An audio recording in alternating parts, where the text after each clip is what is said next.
Welcome to my channel, welcome back. I used to have a 24-inch monitor. It died. I got a 23-inch Acer.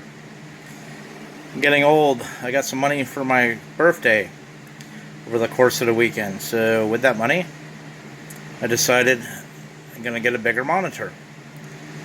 I wanted something bigger than 27, but I want and what my pocketbook can afford are two different things, so got to live within our means, within our budget. So we got the 27-inch full HD LED mercury free, zero frame, Radeon FreeSync, HDMI 1.4, wide viewing angle, blue light shield, so it should be easy on eyes and comfy view.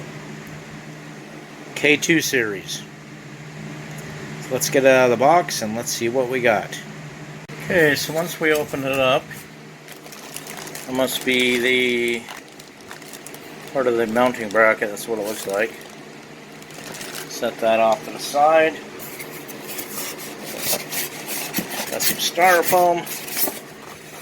And we got our parts and pieces. Looks like we got an instruction manual, cables, VGA cable, power cable. I doubt there's a HDMI cable in there. They always charge you extra for those.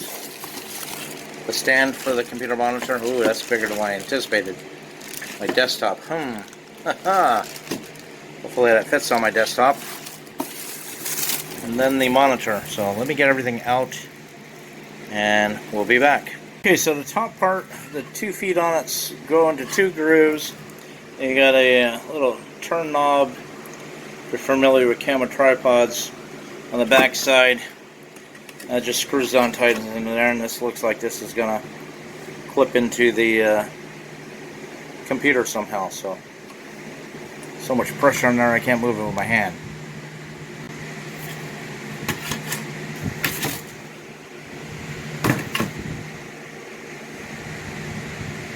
Okay, so there's my Acer 23-inch monitor.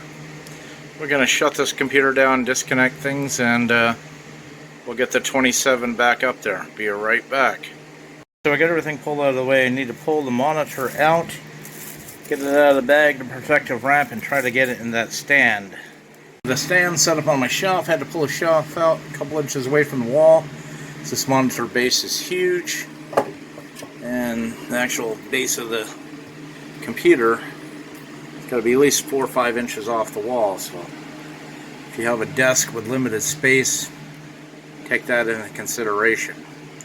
Not sure if I could take a hacksaw, cut that plastic back in the back. It doesn't need to be that large, so guess I didn't realize that when I was buying this, or otherwise I would have probably chose a different monitor. Got the monitor in my lap. Need to get it out of this bag, so let me put the camera down before we drop it.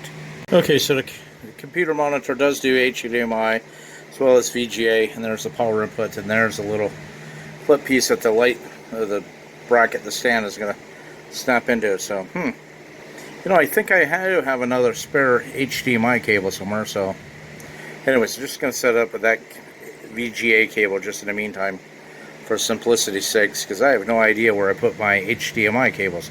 Bought a bunch of spare ones off Amazon a few years back. Like a 5-pack for like 20 bucks or something. Sadly, I have to end the video here and give it a caveat emptor, because as soon as I got it hooked up, turned the computer on, went to push the power button on the side of the monitor. I think it was on the side, bottom of the monitor. The power button went flying across the room. I couldn't get the monitor to come on. So I called up Staples. They were almost time for them to close. I hurried to box this thing up, ran back down to Staples. They said they had another one. They did not have another one. They wanted to sell me one for $300, which I didn't have $300 to buy. At the time of this video, July 2022, I think it was like $159. So anyways, I apologize, but I can't show you anything more than this. I was hoping that this would be a great monitor. Maybe your mileage will vary, but mine sucked. If it isn't for bad luck, I'd have no luck. So, anyways, I can't recommend this, because when you push a power button and the button goes flying across the room, that's something that should never happen. Anyways, be safe. 7-3.